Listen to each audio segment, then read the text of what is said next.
Moi, je vais vous dire un truc indécent, en fait, qui va vous paraître indécent, mégalo, égocentrique, enfin bon, j'assume. C'est qu'en fait, je n'avais pas vu... On l'a vu la dernière fois quand? Ça fait longtemps, oui. Quoi, avant le virus? Ouais. Je ne l'avais pas vu depuis longtemps, donc, et voilà, moi qui l'ai réalisé aux côtés de Bernard Sazia, le grand chef monteur. Le chef menteur, il est central dans cette histoire. C'est la comédienne qui fait son numéro là. Bref, j'étais incroyablement émue. Et je voulais vous le dire, c'est pas pour dire j'étais émue parce que putain, qu'est-ce qu'on a fait comme beau travail, bien que je sois fière de notre travail. Mais parce que, je sais pas vous, dans votre jeunesse, moi je sais que je suis très remuée actuellement par beaucoup de choses. Par l'état du monde, très connement l'état du monde, et puis et par l'art. Je dirais par ce qui s'écrit, par ce qui se rêve, par ce qui se projette, par ce qui se musique, par ce qui se danse partout. Et en voyant Robert sans Robert, j'étais vraiment émue parce que je me suis dit, on dit souvent, en plus à notre génération, voilà, dès qu'on passe les 60 ballets, on n'a pas le droit de dire qu'on aimait un truc du passé. Ça, oui, c'était mieux avant. Bon, d'accord, non, d'accord, c'était pas mieux avant, mais quand même. C'est pas mieux, c'est pas que c'était mieux avant, mais je pense qu'il y a des trésors à tous les temps et que je pense que notre rôle à tous les artistes qu'on est, parce que voilà, il y a l'armée de l'ombre, il y a ceux qui sont dans la lumière, ceux qui sont dans l'ombre et tout ça, mais notre responsabilité, c'est de prendre soin des perles et des perles qu'on a dans le cœur, dans la tête, de rien oublier.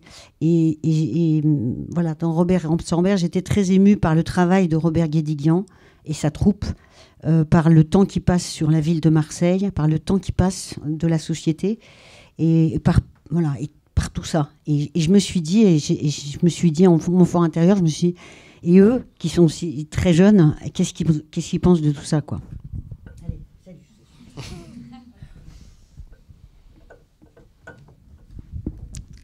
Du coup, je voulais vous demander, du coup, c'est un film que vous avez réalisé, comme vous avez dit, à 4 mains. Oui. Est-ce que vous pouvez développer un peu comment vous avez travaillé ensemble sur notamment le travail sur la voix off?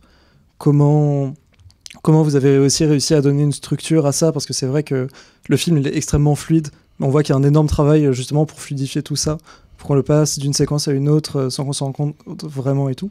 Et je veux savoir comment vous avez un peu travaillé sur ça de manière générale. Donc c'est un travail de montage d'abord, c'est-à-dire qu'en fait, moi l'occasion m'est donnée de réaliser un film sur un portrait de Robert Guédiguian. C'était ça un peu, c'était dans le cadre d'une rétrospective, et je me suis dit tiens, je vais essayer de raconter un réalisateur avec qui je travaille, mais comme je disais tout à l'heure, par le montage et par mon rapport à moi, mon regard à moi. Voilà. Et donc, et c'est vrai que comme il y avait tous ces personnages, dans un premier temps, c'était de faire une sorte de film interactif. Donc de prendre tous les personnages et de faire des continuités comme ça. Il n'y avait pas la voix, n'était pas prévue au départ. Au départ, c'était que je voulais faire qu'un film d'image. Et je me suis rendu compte à un moment donné que ça ne marchait pas. Ça ne marchait pas parce que je travaillais toute une journée sur une continuité de raccords. On passe de, je sais pas moi, de la cafetière, etc. Ça marchait parce que moi, je regardais bien la cafetière, donc je suivais les différents plans parce que j'étais fixé sur la cafetière. Mais quand je regardais le montage quelque temps après, ben, si à ce moment-là, je ne regardais pas la cafetière, mais je regardais les yeux de l'acteur, je ne comprenais pas le plan suivant. Donc en fait le problème c'est poser donc de comment raconter avec les images toujours, mais garder cette fluidité et être sûr que le spectateur m'accompagne bien dans ce que je voulais dire. D'où il y a deux choses qui ont vraiment été une réflexion, c'est la présence du monteur, et c'était trouver la souris. Ça paraît rien du tout, mais j'ai avancé énormément quand j'ai trouvé ça. Parce que cette petite flèche, tout le monde l'identifie comme étant la souris d'un ordinateur. Ça évite énormément. Je dirais peut-être dans quelques temps, on saura plus ce que c'est que les souris et plus personne ne comprendra ce que c'est que cette petite flèche. Mais pour l'instant, donc du coup, dès le début, sur la séquence des merguez, par exemple, en pointant la petite flèche, j'amène le spectateur dans mon regard à moi et plus celui du cinéma, pour pas que ça fasse un making-of, un bout à bout de séquences de films, en fait, ce que je voulais pas. Donc c'est-à-dire que je l'entraîne dans mon histoire. Et d'où est venue l'idée de, pour l'entraîner, je vais l'assumer, d'où le nom, donc récupérer en trouvant, en me disant, je vais mettre le générique, mon nom. La chance, il y avait une faute d'orthographe sur le premier film, et en me disant, c'est comme ça. Et puis là, c'est l'idée de faire une voix. Et de me dire, je vais quand même dire quelque chose. Parce que le monteur, je ne veux pas qu'on le voie, mais il faut qu'il parle. Et là, j'ai commencé à enregistrer des choses. Et puis là, Clémentine va continuer peut-être sur comment elle m'a entendu commencer à parler. Mais pour moi, c'était vraiment une voix témoin que je comptais faire enregistrer par un acteur. Il n'était pas question que ce soit moi qui parle. Enfin, moi, monteur, je suis persuadé, je me dis, je suis incapable de parler. Je suis incapable de raconter une histoire. Je te passe la parole parce qu'après, c'est vrai que ça va basculer. C'est que voilà. Puis après, on racontera après comment Après. Oui, enfin, moi qui étais comédienne et qui venait plutôt de la planète du théâtre, tout en ayant toujours adoré le cinéma, mais en spectatrice. Et voilà, et tout d'un coup, je découvre avec Bernard, déjà le premier choc, je découvre le montage, ce que c'est que le montage. Et je m'aperçois que moi qui venais d'un milieu depuis mai 68, on adorait le cinéma tous autant qu'on était, on allait tout voir, tous les films les plus dingues, et que j'allais comme tout le monde, j'allais au cinéma découvrir le cinéma, et je m'en mettais plein les yeux des images, des émotions, la musique. Je me souvenais éventuellement du réalisateur, je me souvenais de quelques acteurs, bon bref. Et puis j'ai tout d'un coup réalisé que voilà, qu'il y avait le montage, et à quel point le montage était important dans la naissance d'un film. Et ça a été un choc pour moi.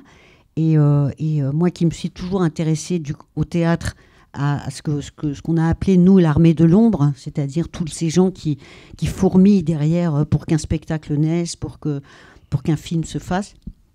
Bref, j'ai découvert ça. Et donc aux côtés de Bernard, et puis ça a commencé par Bernard qui, en gros, j'entends un chef monteur qui dit, voilà, ça fait 17 ans, 17 films que je travaille avec ce réalisateur, et j'aimerais bien, il le dit pas comme ça, mais j'aimerais bien m'amuser un peu avec tous ces films, et chahuter un peu, et mettre une création là-dedans. Et donc, je deviens complice tout de suite de son envie. Et Guédiguian lui prête en effet ses films, donc c'était génial. Et puis voilà, il commence comme il vous l'a dit, il commence avec les images. Et moi, contrairement à la planète du théâtre, où pour nous, les comédiens, le texte, c'est capital. Tout commence par un texte. Voilà, que ce soit une pièce de Shakespeare ou une pièce de Grimbert ou une pièce d'un auteur d'aujourd'hui, on a besoin c'est comme le vrai tremplin, c'est le texte, puis le metteur en scène et puis le travail. Et Bernard me dit en gros, c'est les images. C'est pas le texte, c'est les images. On part des images. Donc je vous dis ça parce que c'est ça la grande découverte pour moi, c'est à quel point les images nourrissent et sont un tremplin.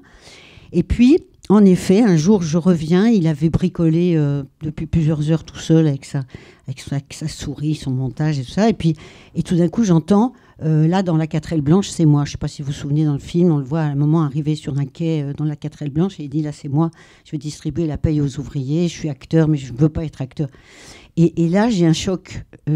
Parce que j'entends cette voix, la voix de Bernard, comme ça, et puis voilà, et tout est parti comme ça, et dans l'idée que progressivement on s'est rendu compte que pour faire ce voyage un peu étrange dans la planète de Guédiguian, cinématographique, et puisque c'était le monteur qui organisait tout ce désordre, toute cette construction désordonnée, il fallait que le monteur accompagne et prenne par la main le spectateur avec sa voix. Donc sa voix est devenue vraiment importante. Et en effet, moi je bondissais quand régulièrement il m'a fait le coup de me dire mais enfin bon là on l'a fait comme ça, c'est moi, mais on va prendre un vrai acteur, un bon acteur. Et moi qui suis comédienne, je me disais oui c'est ça, on va trouver un bon acteur et on va se faire chier parce qu'on va entendre un acteur qui joue un truc de monteur. Et ce qui me touchait, je vous dis ça parce que dans cette création ça a été très important, ce qui me touchait c'est que dans la voix de Bernard, et je crois ça s'est confirmé depuis qu'on le montre ce film apparemment. Dans la voix de Bernard, on n'entendait pas un acteur, on entendait vraiment un chef-monteur qui sait de quoi il parle et qui n'a pas l'habitude de parler bien comme un acteur et qui du coup a, je dirais, les imperfections, la vie d'une voix d'un mec de l'armée de l'ombre. Voilà. Et c'est comme ça qu'on a fait notre 4 mains. Et donc, voilà, donc on travaillait ensemble. C'est-à-dire que moi, grâce au montage virtuel, ça c'est des films qui seraient impossibles de faire en film, par exemple. Donc j'avais tous les films sur le disque dur, des films que je connais parfaitement puisque je les avais montés. Donc on assemblait des idées. Voilà, moi j'étais avec mon banc de montage, j'avais le micro, puisque j'enregistrais au fur et à mesure, en fait. En même temps, il y avait les images, on enregistrait. Clémentine était à côté, sur son ordinateur, traitement de texte. Donc il y avait une amorce de phrases, d'idées, elle écrivait un texte, je le disais, elle me corrigeait parce que je jouais l'acteur de temps en temps, et puis elle me disait arrête voilà, ou alors je parlais mal et on comprenait pas parce que je finissais pas mes phrases, mes mots, enfin, donc elle me reprenait aussi, elle me dirigeait, et c'est comme ça qu'on a avancé. Et moi c'était vraiment l'idée de se dire cette forme, on est dans les enchaînements. Mais dans la structure, voilà, c'est un film qui s'est créé au fur et à mesure, ce que je disais tout à l'heure, au montage. Il n'y avait pas un scénario préétabli. Et je ne voulais pas cette idée de scénario préétabli parce que sinon, ça aurait été de l'illustration du commentaire. Si on avait d'abord écrit un texte et puis j'aurais cherché à illustrer le texte. Alors que là, c'était vraiment le texte naît des images, les images naissent du texte. Et voilà, et c'est comme ça que le film s'est construit. J'ajoute aussi par rapport au travail à 4 mains sur le texte, c'est que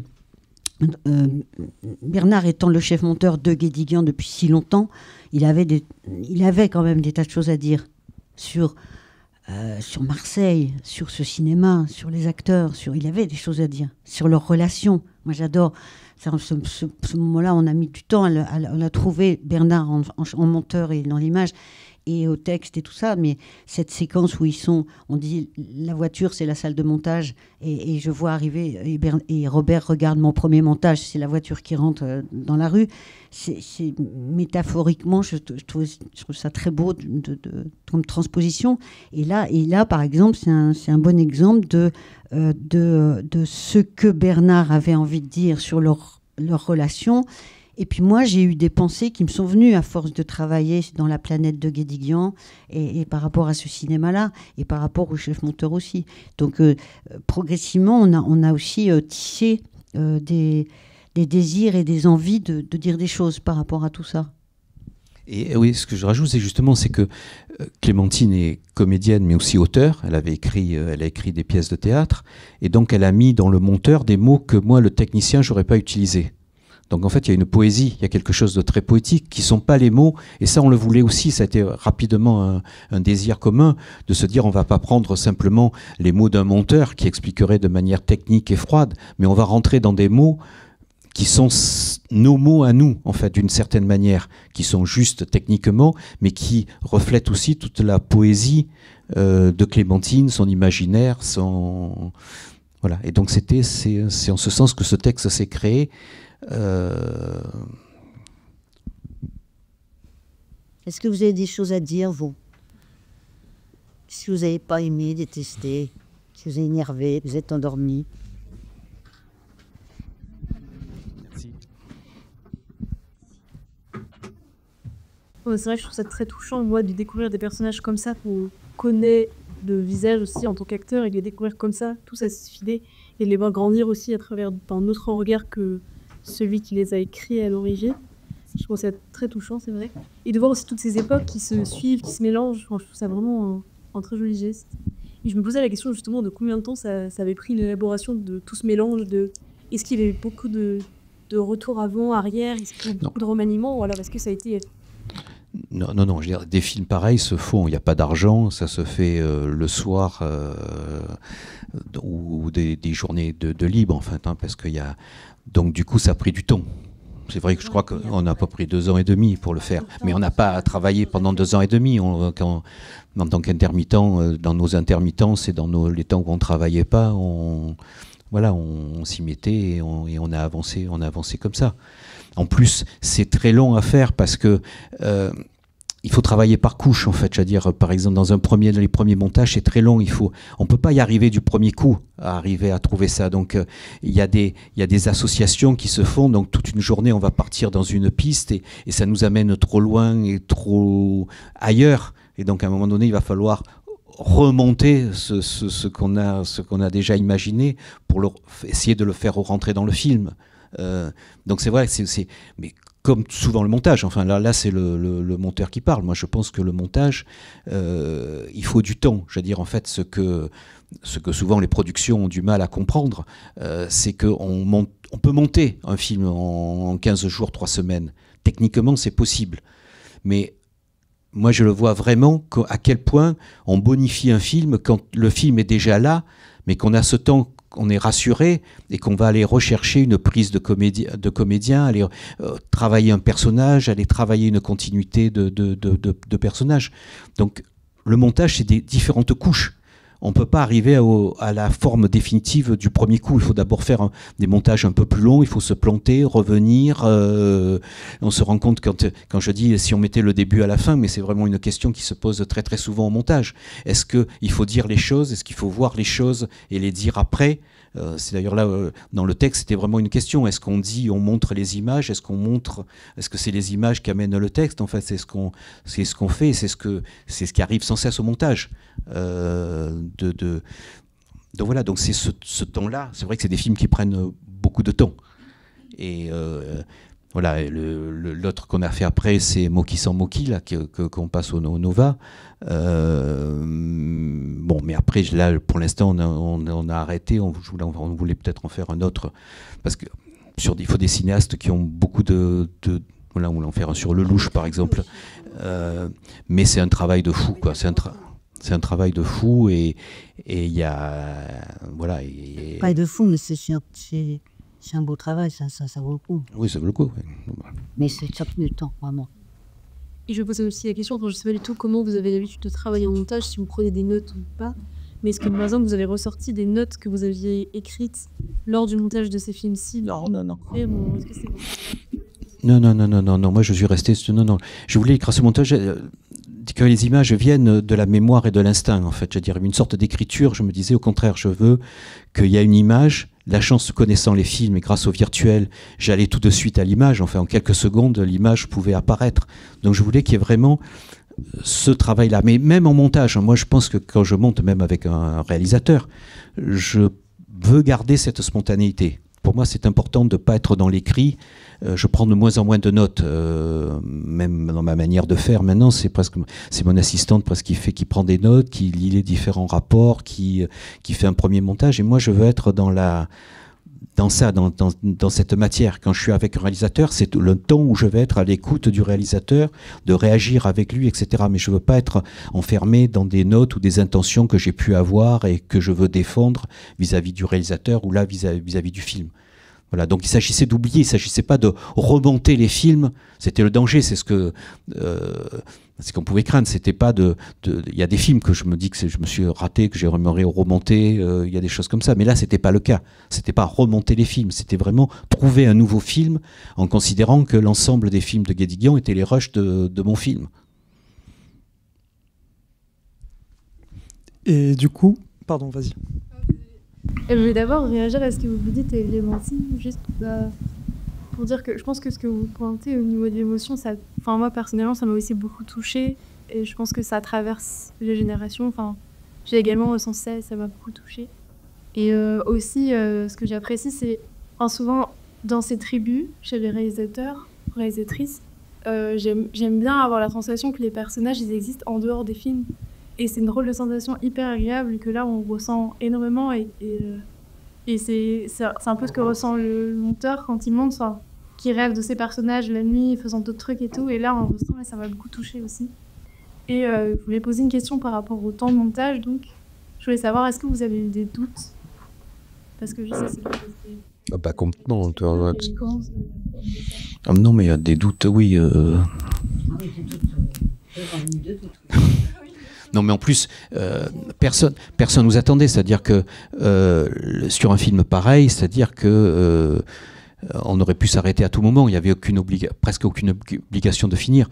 Robert, quand je lui ai demandé, je me souviens l'idée, quand je lui ai dit l'idée de ce film, au début, la première fois, je me souviens très bien au téléphone, je l'appelle, lui dis voilà, j'ai envie de faire un film. J'ai senti un grand silence comme ça, parce qu'il s'est dit, qu'est-ce qu'il va pouvoir faire? Est-ce que notre relation monteur-réalisateur ne va pas être perturbée du fait qu'il se rapproprie ces images? Qu'est-ce qu'il va dire sur mon cinéma?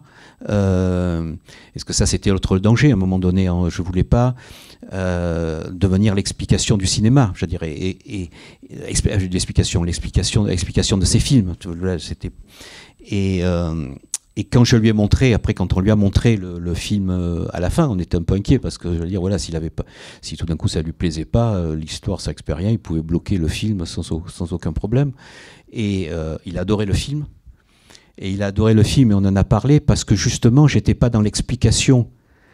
Parce que si j'avais commencé à expliquer les séquences, il aurait pu dire mais tu pensais ça, enfin comment, mais tu t'es planté, je pensais pas ça du tout. À partir du moment où Clémentine et moi on développé notre propre point de vue sur ces images, c'est un nouveau film qui était fait à partir de ces images. Donc c'est pas faux pour lui, je fais pas d'erreur, enfin je dévalorise pas ces personnages ou ces images, mais on se les approprie et on en fait un nouveau film. Et lui a dit c'est génial parce que c'est un nouveau film qui moi m'inspire. Et il y a des choses d'ailleurs, et on se posait la question dans un autre film de la Villa, il fait un insert en mettant justement une séquence de Kilosa. On peut presque penser que c'est suite à ça qu'il s'est dit tiens, mais avec tous les films que j'ai faits, je peux faire des flashbacks en réel. Voilà, donc c'est ça, les choses se nourrissent.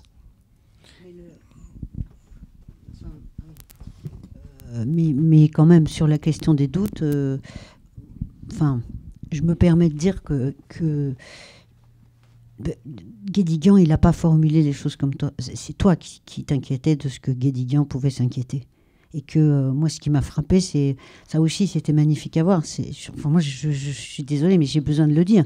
C'est de voir la complicité hallucinante entre Robert Guédiguian et son chef monteur, qu'il a connu tout jeune. Ils se sont connus tout jeunes. Ils étaient tous tout jeunes. Comme on a vu Ariane et Daroussin tout jeunes, et Mélan, tout le monde. Ils ont tous été tout jeunes. Et puis, le temps est passé. Mais la connivence entre eux, la complicité, et j'ai entendu vraiment Robert dire la confiance qu'il portait à son chef monteur. Une immense confiance, pas seulement une confiance comme ça pour l'aider à monter ses films. Et je crois que c'est presque ça qui nous a le plus foutu le vertige, en fait. Parce qu'il ne nous a pas du tout embêtés. Pendant tout le temps, ça fait, je dis 2 ans et demi, presque 3 ans pour arriver au bout du film. Et jamais Robert nous a... il nous a fait confiance et puis à peu près à la mi-temps on lui a montré, en effet on a eu et je pense que sur la question du doute, moi je pense que ça c'est fondamental, c'est que à partir du moment où on se lance, je pense que quand on monte le film d'un auteur réalisateur, en plus il est connu, j'imagine, enfin je sais pas, là je parle dans le vague, plus un réalisateur est connu, confirmé, etc., c'est un vrai travail, c'est un truc, mais je dirais qu'on a un petit peu, dis-moi si je dis des conneries, je pense qu'on a l'appui du réalisateur qui a écrit ce film, qui a le scénario, il y a tout ça. Là, ce qui était vertigineux, c'est que, en effet, personne nous attendait. C'est tout d'un coup, c'est quelque chose qui naît du cœur de Bernard, de toute son histoire, et on part tous les deux dans cette aventure, et le doute, c'est nous, tout le temps. Je me souviens, des fois, à 3h du matin, on s'engueulait violemment tous les deux, parce qu'on était pris... Enfin, il y avait une confusion terrible. On s'est plus s'engueuler sur Moki, d'ailleurs, qu'avec Guédiguian. Mais bon, enfin, bref. Mais tout d'un coup, des vertiges, quoi. On se dit, mais qu'est-ce qu'on est en train de faire là? Mais c'est pas possible, on dit fou, quoi. Et je pense que le vertige, c'est la création pure, quoi. Je crois que Robert, il avait cette possibilité de dire, si ça va pas, j'arrête. Voilà, donc, et c'est sa manière de travailler d'ailleurs. Je veux dire, sa manière dont on parle souvent de le rapport monteur-auteur, ce que je dis un peu, c'est-à-dire que pour lui, il a durement ces gens avec qui il travaille, il prend des choses, il écoute, il prend beaucoup. Des séquences, par exemple en montage, c'est des choses, des séquences que j'ai entièrement montées, retrouvées, des trucs, etc. Il va se les approprier. Il dit mon pouvoir, c'est à la fin de dire oui ou non. Voilà, le pouvoir d'auteur, c'est pas, et je pense qu'un auteur de film, c'est pas quelqu'un qui forcément qui fait, c'est pas quelqu'un qui va monter lui-même, mais c'est quelqu'un qui à un moment donné va assumer le fait de dire voilà, c'est ça que je veux, c'est ça que je vais défendre, peu importe comment ça a été fait. Peu importe si c'est le comédien qui a complètement réinventé le texte, peu importe si c'est le chef opérateur qui a eu des idées, il n'est pas forcément obligé de se justifier. Et pour moi, c'est une chose évidente. Il y a eu des discussions, c'est est-ce que le monteur est un auteur ou pas. Enfin, là, je rentre un peu ça, puisque je suis dans une école de cinéma. Pour moi, en tant que monteur, je ne me considère pas comme auteur. Même si j'ai monté entièrement une séquence, même si...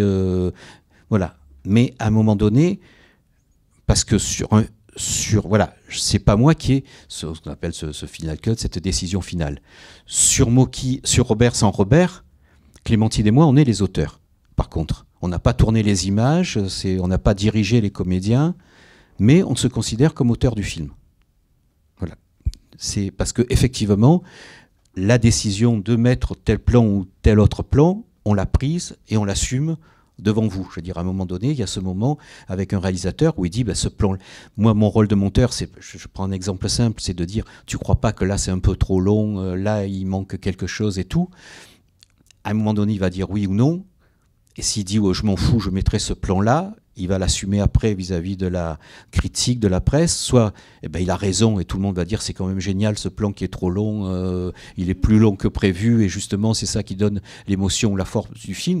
Ou au contraire, il va lui dire, c'est bien, mais là, il y a quand même, c'est un peu longueur et c'est lui qui l'assumera. Voilà, et pour moi, pour avoir travaillé avec d'autres réalisateurs, c'est ça que j'apprécie dans un réalisateur. C'est à un moment donné, c'est quelqu'un qui est capable de faire des choix. Et pour un monteur, c'est important à un moment donné, puisque voilà, moi,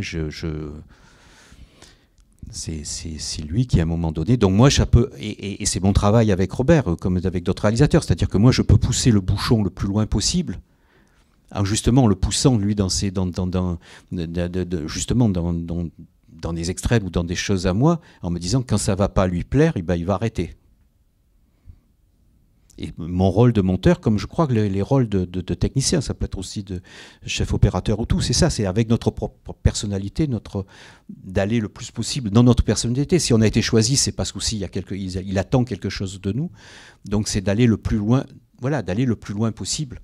Voilà. Et ce qui favorise le fait de se connaître, c'est qu'effectivement, avec Robert, comme on a fait un certain nombre de films, dès les premiers jours, même pendant le tournage, on ne se parle pas, mais moi je lui envoie des mails quand je regarde les rushs pour pas qu'il soit obligé de me répondre.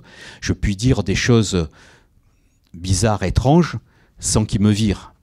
J'avais monté un film avec Zabou Breitman, où dans le premier truc, quand je commençais le suite au premier montage qui avait été fait, quand je suis rentré dans la salle, les gens, je sentais qu'ils se disaient, est-ce qu'en sortant de la salle, il va être viré ou pas ?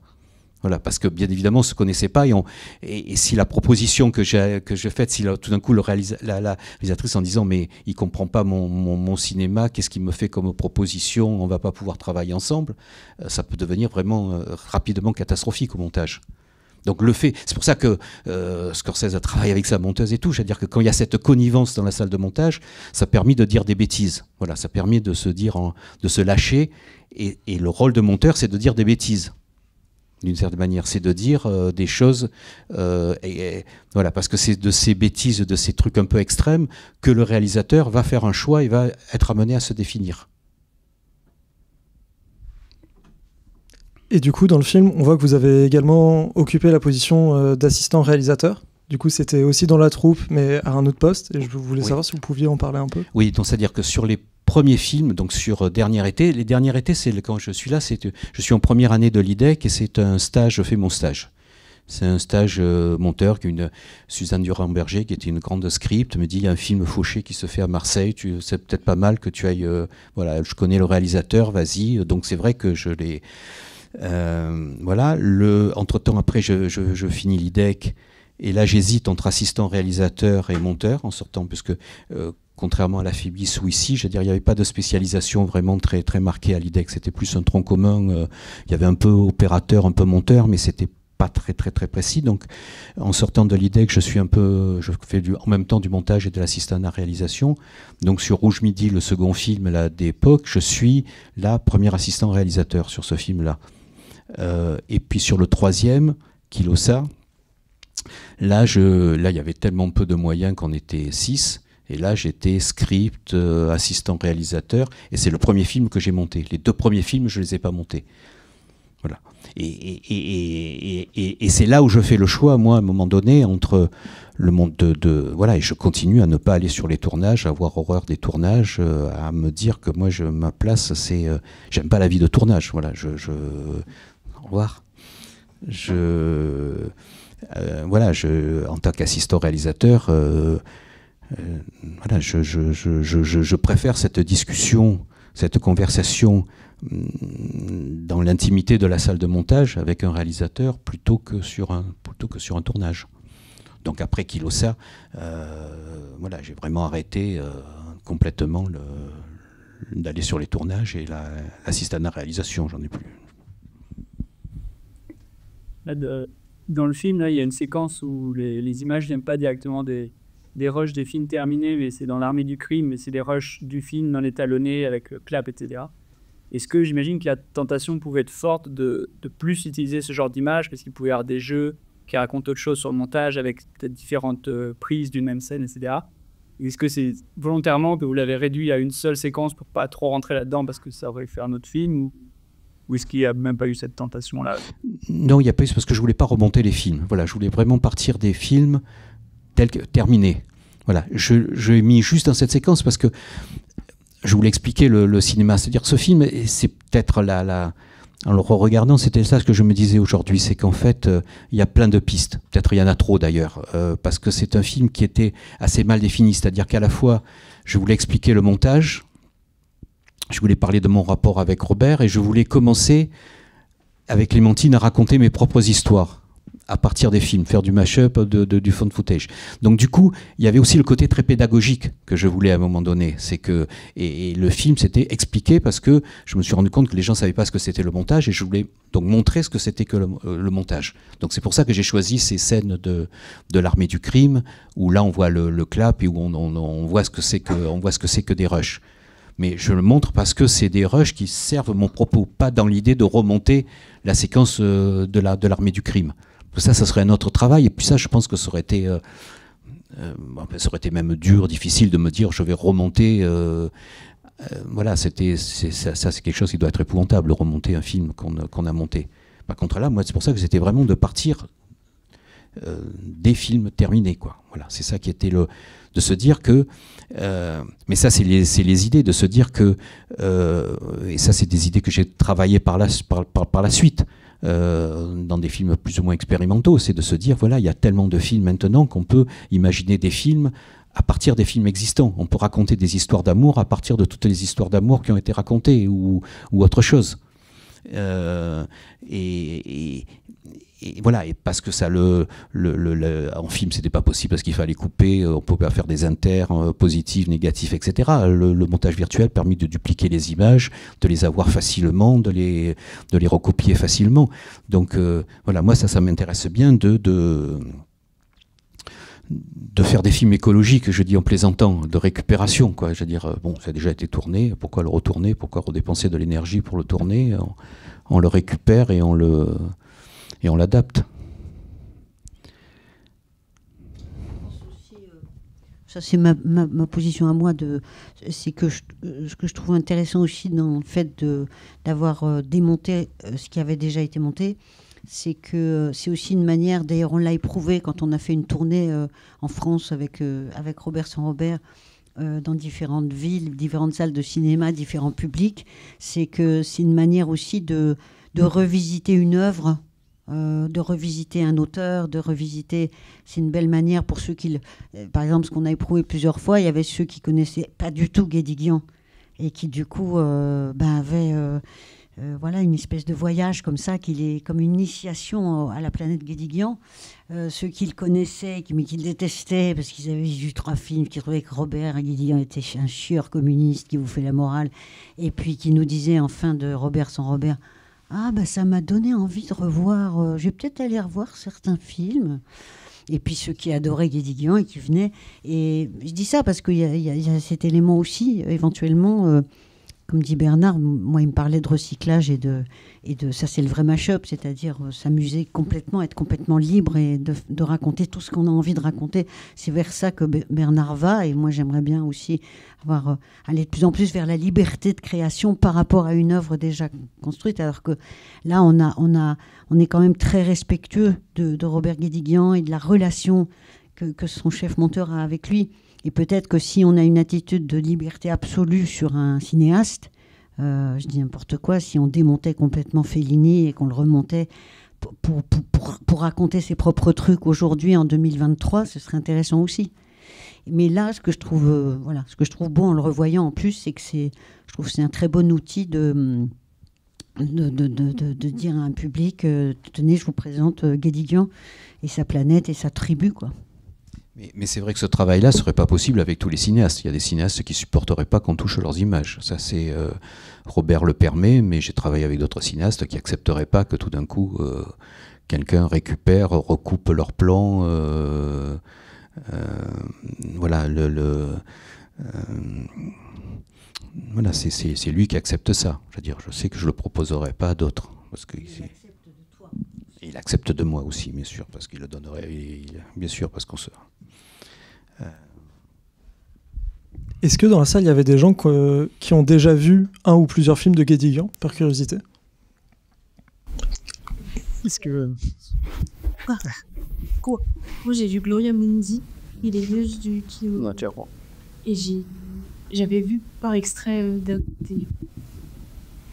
Thibaut, dernier été, non? Oui. Moi, j'avais pas vu de film, du coup, et ce qui ça a eu comme effet, c'est que je me suis beaucoup attachée au monteur, je crois, mon film, en fait. Et vous avez dit au début que vous étiez curieux de savoir un peu c'était quoi d'être... si on allait sentir dans la émission de montrer le travail de monteur, mais d'un point de vue pas pédagogique. Et je sais pas, c'est surtout ce qui ressort, c'est que je trouve qu'on sentait beaucoup les émotions, en fait, du monteur à travers tous ces films-là. Et c'est ça qui était vraiment touchant, j'ai l'impression que c'était juste un petit voyage émotionnel, en fait. Et voilà, je trouvais ça trop beau. Mais merci. Merci. Ça, c'est plus stupide. Ah. Et en fait, à titre personnel, j'ai découvert le film en 2020. Et à l'époque, j'avais jamais vu de film de Guédiguian. J'avais un oncle qui m'en parlait parce qu'il vient de l'Estac, donc forcément, il en a entendu parler. Il allait tous les voir à ce moment-là. Je crois que c'était au moment de la sortie de Twist à Bamako. Ah, c'est récent. C'est récent. Je crois c'est 2000. Twist à Bamako, c'est... Oui, ah, ok. 20, c'est ça, oui. Et du coup, j'ai découvert le cinéma de Guédiguian après ce film. Donc, j'ai vu une première fois ce film sans rien y connaître. Et là, c'est la deuxième fois que je le vois. Et c'est vrai que je l'ai vécu assez différemment. Parce que du coup, je fais une distinction assez nette entre ceux que je connais et ceux que je connais pas. Aussi, du coup, j'ai l'émotion du film qui revient. Et du coup, c'est marrant parce qu'il y a des parties qui, avant, me semblaient plus homogènes, qui maintenant me paraissent un peu plus hétérogènes et tout. Et je trouve ça aussi amusant de redécouvrir le film d'une perspective différente. Et parfois, j'ai l'impression de mieux comprendre certains liens que vous faites. Et parfois, au contraire, certains liens se font moins naturellement parce que du coup, il y a cette distinction entre ce que je connais et ce que je connais pas. Et justement, je trouve ça super chouette de le revoir dans cette perspective. Donc peut-être que s'il y en a qui ont envie de découvrir Guédiguian, ça vaut le coup de le revoir après. Mais de le revoir, ça... 2 ou 3 fois ce film. C'est ça. Non, mais ça nous a été dit parce que ça va, comme il n'y a pas de continuité, ça a été quand on a fait des projections dans des différentes salles avec des publics qui ne sont pas du tout familles, enfin qui sont que spectateurs des cinémas, pour beaucoup de gens ça allait presque trop vite parce qu'il n'y a pas de continuité. C'est vrai que c'est pour ça que je fais un petit mot au début, parce qu'au début on faisait pas de présentation et les gens ne savaient pas que c'était même plusieurs films. Ils y comprenaient rien et donc du coup ils passaient un certain temps avant d'accepter les codes, ce que je dis. Enfin, c'est très important. Donc du coup ils se disaient mais qu'est-ce que c'est les mêmes, pourquoi, comment, etc. Et ils passaient à côté du film, ils étaient toujours en retard sur le film et il y a ça un peu souvent cette écriture comme voilà, ça passe, on bascule très rapidement une autre idée. C'est pas forcément facile à suivre. Et la première fois, et souvent on sentait des gens qui étaient un peu inquiets, angoissés parce que ça allait trop vite, ils sortaient. Voilà. Une deuxième fois, on est plus rassuré. Quand on a compris ce principe de se dire que voilà, si on comprend pas quelque chose, c'est pas grave, parce que de toute façon, dans la séquence d'après, on pourra récupérer et tout. On accepte plus facilement on est moins dans l'attention comme on peut l'être dans un film qui a une narration. On se dit attention, je ne vais pas comprendre, si je ne comprends pas, je vais être perdu et je ne vais plus rien comprendre dans le film. Et là, il ne faut pas rentrer dans cette idée-là. C'est des idées et c'était un peu la forme qu'on voulait. Enfin, quand je dis faire un film, c'est comme des plats, c'était un peu l'idée qu'on avait. C'est-à-dire qu'on lance des choses, des idées, des brouillons, des pistes de montage, des pistes d'idées, des axes de regard sur le cinéma de Robert, sur le montage, sur la création, mais on ne donne pas forcément une conclusion. On ne dit pas forcément ce qu'il faut en penser. Voilà, on lance des pistes. Et c'est pour ça que l'émotion, c'est vrai, parce que ça joue là-dessus, bien évidemment aussi sur des moments où on voulait tout d'un coup des bribes de cinéma. Enfin, moi, ce que j'aime bien dans certains cinéastes, je veux dire, il y avait des très beaux textes de Godard comme ça là-dessus. C'est tout d'un coup, on est dans le formel et tout d'un coup, à un moment donné, tout vient synchrone. Et tout d'un coup, on a une bouffée d'émotion. Voilà, moi, je trouvais ça, même dans ses derniers films, il y a ça. C'est-à-dire qu'on est dans l'intérêt. Et puis tout d'un coup, là, en quelques secondes, l'émotion monte parce que la musique, les acteurs, les jeux, tout est synchrone. Et c'est un peu ce qui m'inspirait dans le film, c'est-à-dire c'est des moments, tout d'un coup ça devient des moments de cinéma qu'on va casser tout à fait très rapidement par une explication, par tout d'un coup en passant sur autre chose. Et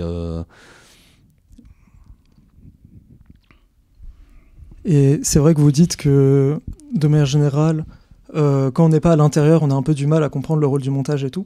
Et perso, je trouve que justement c'est un film qui est une bonne introduction, enfin une bonne sensibilisation au rôle de monteur. Et c'est vrai que même pour nous qui sommes étudiants et tout, quand on explique à nos proches qui sont pas forcément dans le milieu du cinéma, parfois ça peut être un peu compliqué à faire comprendre notre place et tout. Et c'est vrai que moi je trouve que le film, il a cette dimension-là qui est très forte. Et du coup aussi je voulais savoir, du coup on est dans une école où il y a plein de futurs cinéastes et techniciennes et techniciens. Et je veux savoir, est-ce que vous aviez des conseils à donner, des retours d'expérience que vous avez. Voilà.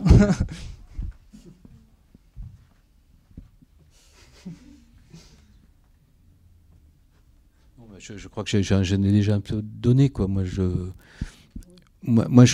Alors les idées, moi je pense que c'est la curiosité. Ce que nous a appris un peu ce film-là, moi, parce que je suis amené plusieurs fois à intervenir dans des écoles et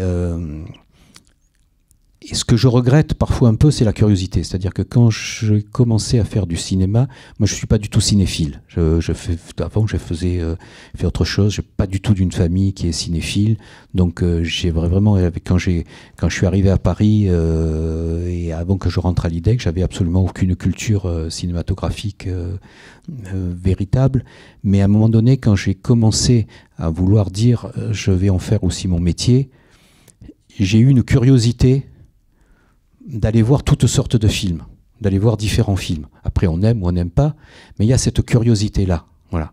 Et ce que, entre guillemets, je me permets de le dire, mais de ce que j'ai pu remarquer, c'est souvent, là, actuellement, une sorte de manque de curiosité. C'est-à-dire que chacun, et ce que je regrette, c'est que chacun est dans son truc. Il y a le spécialiste des séries, il regarde, on connaît parfaitement les séries, mais on va jamais voir un autre cinéaste différent. Et on voit que ce qu'on aime, et je trouve que c'était le côté des ciné-clubs, justement, et c'est pour ça que le mot ciné-club est bien, c'est qu'on vient dans un endroit et on ne sait pas grosso modo ce qu'on va voir.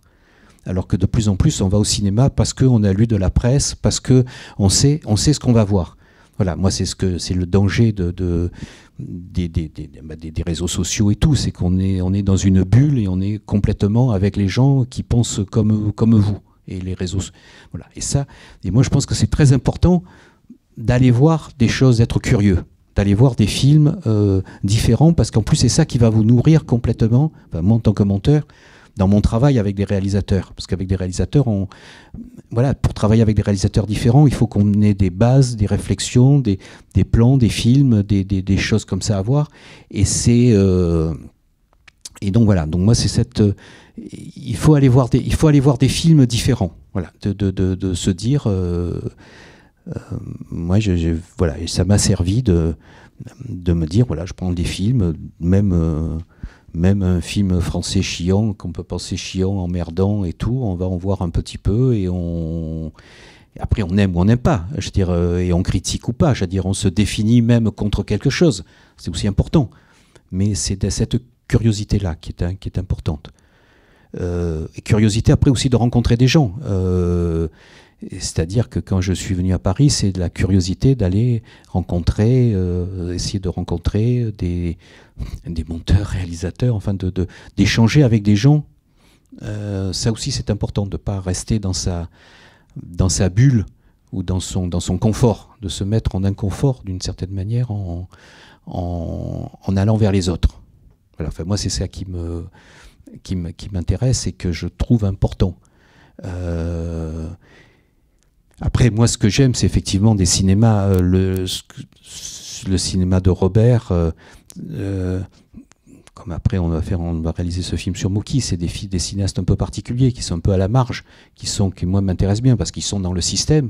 Les films sont produits, ils ont un public, des spectateurs, ils sont rentables, ils marchent grosso modo très bien, mais à part Josier, Ariane et Bouquet qui ont eu des Césars, Robert n'a jamais eu un César.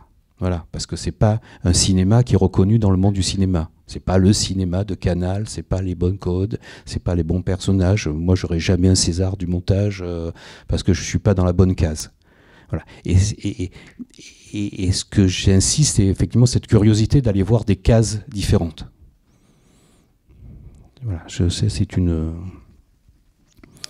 Et d'être à l'écoute. Je veux dire, je me bats pour avoir des stagiaires dans la salle, en montage, et je suis parfois surpris qu'ils ne sont pas à l'écoute.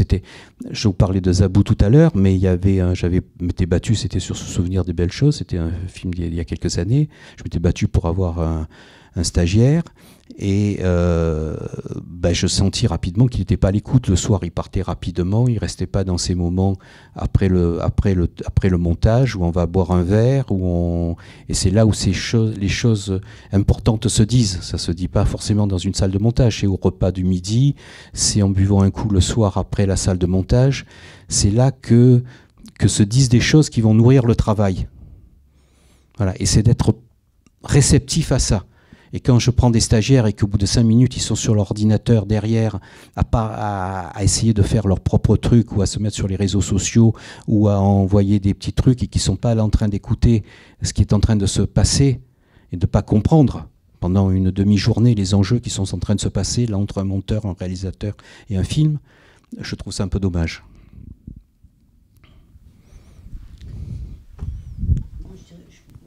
Je me permets d'ajouter juste un truc. Enfin, moi, je suis entièrement avec ce que dit Bernard, et ça, on l'a vécu aussi dans notre tournée où on est passé par exemple, près d'universités ou d'écoles de cinéma. On était assez scotchés de voir que voilà, personne au bataillon qui venait voir par curiosité le travail d'un chef monteur qui prenait la parole, etc. Et donc la curiosité, ouais, c'est un mot pour moi. Enfin, c'est vrai au théâtre, c'est vrai en tant qu'auteur, en tant que plein de choses, quoi. Si on n'est plus curieux, on est foutu. On peut pas prétendre à rien, quoi. Mais et en politique et en tout, quoi. Mais et moi, j'ajouterais à ça aussi le fait de petit à petit d'oser se dire à soi-même pourquoi j'aime pas, pourquoi j'aime ça, pourquoi j'aime pas. Oser se situer petit à petit, je dirais, entre soi et soi, et puis avec ses amis, et puis dans le métier, et puis je sais pas, à la fac, à l'école, dans une école, etc. Mais oser avoir le courage de Et vraiment, en regardant Bernard travailler par rapport au montage, c'est être à la fois très ouvert et très curieux et très comme une éponge vis-à-vis d'un auteur qui a le courage de filmer des choses, d'écrire ou de mettre en scène au théâtre. C'est être, voilà, recevoir ce qui se passe, mais aussi être capable à un moment de s'approprier et de signer quelque chose, de se dire, voilà, ça je déteste parce que. Et moi, je sais que j'ai dirigé pas mal de travaux du côté du théâtre et des comédiens. Et combien de fois j'étais en but à ça, c'est-à-dire, j'aime pas. Pourquoi t'aimes pas? Qu'est-ce que t'aimes pas? Et je pense que ça compte aussi pour grandir dans un métier qu'on choisit, quoi. Est-ce qu'il y a des questions? Du coup, on rappelle que cette séance est un partenariat du coup, avec le Nova. Du coup, demain à 20h, il y a le film Moki sur Moki qui passe, qui est du coup, vous en avez parlé vite fait. Est-ce que vous pouvez un peu parler? Non, alors je vais faire comme ça, oui, on va les laisser. Non, Moki sans Moki, c'est une autre histoire, mais c'est dire que, je veux dire, Moki, c'est quelque part, ça répond un peu à ce qu'on vient de ce qu'on dire.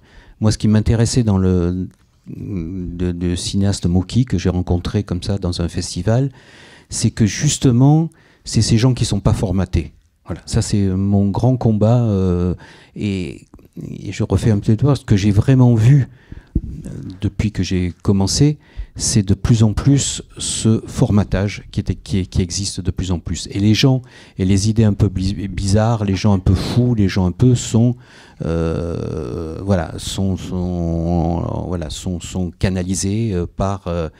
Et il y avait des producteurs un peu fous, et de plus en plus on a des financiers, des technocrates qui viennent, qui disent, qui ont lu 3 textes américains, qui savent apparemment comment faire un scénario, et qui disent voilà comment ça doit se faire un scénario, alors que c'est pas vrai. Voilà, pour moi c'est ça se fait pas. Il y a pas des trucs, il y a pas il faut inventer. Il faut inventer et se donner la force et le temps d'inventer. Et donc dans Moki, moi ce qui m'a plu, au-delà de la qualité de ces films, il y a des films, je ne sais pas si alors vous connaissez, vous avez vu des films de Moki? Qui a vu des films de Moki? Qui connaît même le nom de Moki? Voilà, c'est un cinéaste, donc voilà, c'est un cinéaste totalement en marge, totalement fou, qui a fait plein de films, 60... il est mort. Et moi je l'ai rencontré dans un festival, on s'est vu à la fin de sa vie, donc lui aussi il m'a prêté ses films, il a accepté qu'on fasse un peu un montage.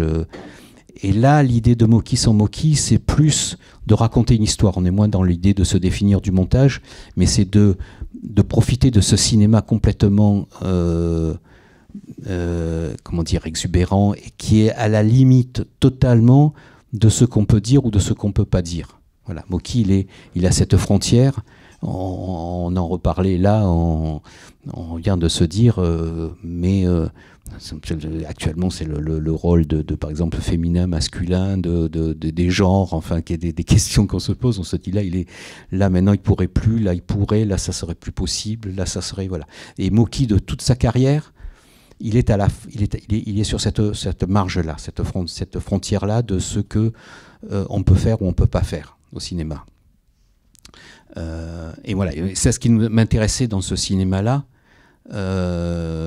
et à partir de ça aussi d'inventer des histoires. Là, on est plus dans Moki sans Moki. On invente des histoires avec les personnages de Moki. Moki, c'est tout un cinéma, c'est-à-dire de Bourvil, voilà, il a eu tous les acteurs du cinéma français. D'ailleurs, si vous êtes en son, regardez, il y a un striptease qui est absolument extraordinaire de Moki. Il avait fait la boîte à images. Enfin, il faut avoir regardé parce que c'était il arrivait, il disait moteur, rien n'était prêt, et à la fois il a un sens de l'espace extraordinaire. Il est de mauvaise foi totale, et à la fois il avait un rapport aux femmes surprenant et à la fois il n'a pas vraiment été inquiété par la vague MeToo. Voilà, c'est un cinéaste qu'on peut, mais qui moi m'intéresse bien pour ça. Et qui est dans cette curiosité-là. Alors il y a des films très mauvais, il y en a qui sont géniaux, il y a des films irregardables pratiquement, mais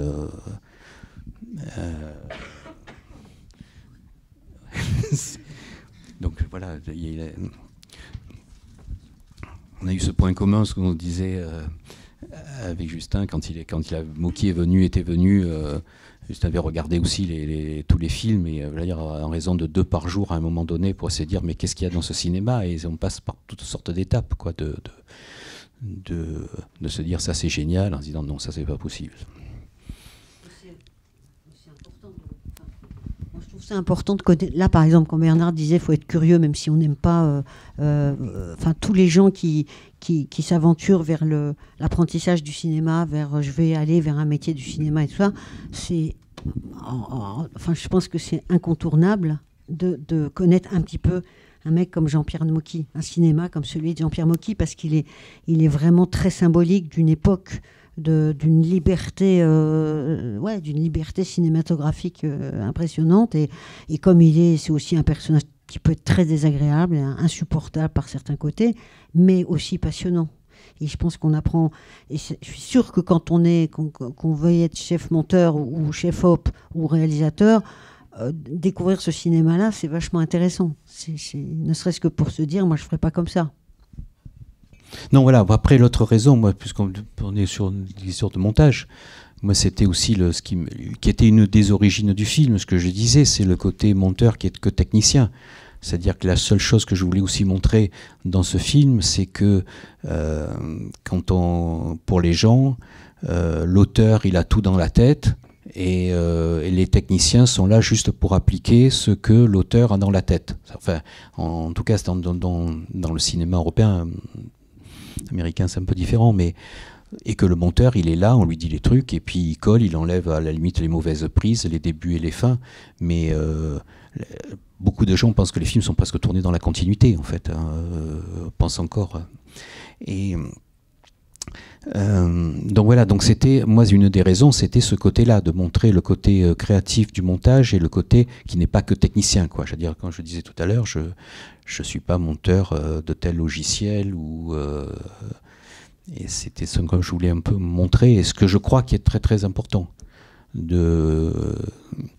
d'avoir cette curiosité en tant que technicien, de connaître la technique, mais surtout ne pas en être esclave. Moi, j'ai commencé en film. En sortant, j'ai monté des longs métrages en pellicule. Puis après, j'étais monteur truquiste sur des bandes 1 pouce en vidéo, sur ces grosses régies vidéo.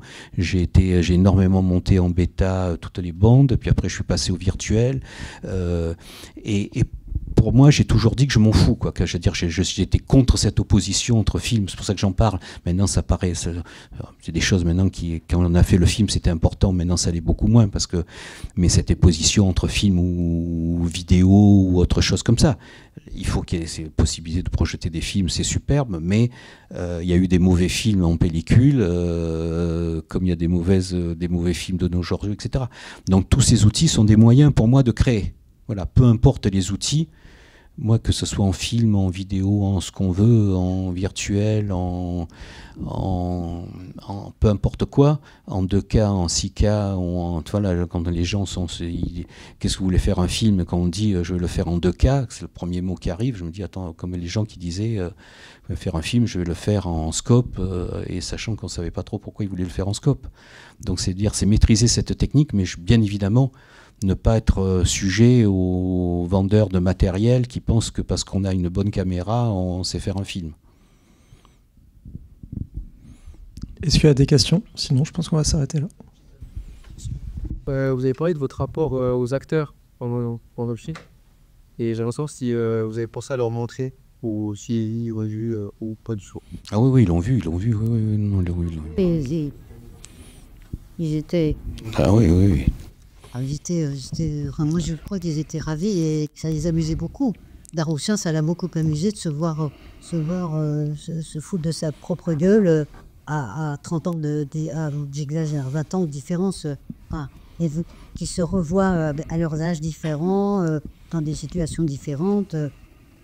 Enfin, il y a un retour très, je trouve, très chaleureux de la part de Gérard Mélan, et de Daroussin, et de Ariane, et de Robert, puisqu'il joue aussi Robert. Non, ça a failli mal tourner. Il y a une chose, je vous raconte, c'est lors de la première projection, c'était à Marseille, justement. Et il y avait Mélan qui n'avait pas vu le film, Gérard Mélan, donc maintenant vous le connaissez. Et il commence à venir me dire que voilà, qu'il a aimé le film. Il y a quelqu'un qui vient vers lui et qui lui dit « Ah, ce que vous étiez beau quand vous étiez jeune !» Et je me suis dit, et j'ai vu le moment, je me suis dit, merde, il va se voir là maintenant le rapport entre ce film-là qui met en par rapport la jeunesse et la vieillesse, enfin ce que ne supportent pas certains acteurs, de se revoir comme ça, jeune ou vieux, et de confronter son visage d'hier et d'aujourd'hui, ça peut être très déplaisant pour un acteur. Mais bon, heureusement qu'il n'a pas fait son actrice. Je pense que c'est ce que nous ont dit d'ailleurs certains, chacun avec son mot, mais ça va, vous m'entendez là. C'est quand même tous les acteurs n'ont pas ce cadeau-là, ce parcours cette vision sur leur parcours de comédien depuis leur jeunesse. C'est pas tous les acteurs ont pas ça. Et ils étaient très heureux. Et en plus, ça va, on les démolit pas, on les pourrit pas. On a choisi quand même les belles images pour chacun. Ils ont tous des très beaux plans depuis leur jeunesse jusqu'à leur âge plus avancé. Et non, ils étaient très touchés par ce film. Puis ça, c'est l'habitude aussi de la troupe, quoi, de la troupe Guédiguian. Ils travaillent tous ensemble depuis tant d'années, et voir vieillir Marseille avec eux, ça les touchait autant. Enfin, non, ça s'est bien passé, ça. Tant mieux. Ça m'aurait énervé s'il avait mal pris. Est-ce qu'il y a une dernière question ? Adieu. Ok. Bon, merci beaucoup, merci. Bernard Merci Sazia et Clémentine Yannick. Merci. Merci à vous. Merci d'être venu. Et faites des films. Racontez l'humain à votre Il y a des tas de choses à raconter dans le monde, donc on compte sur vous, parce que nous, on a plutôt échoué sur des choses, alors à vous de prendre le relais.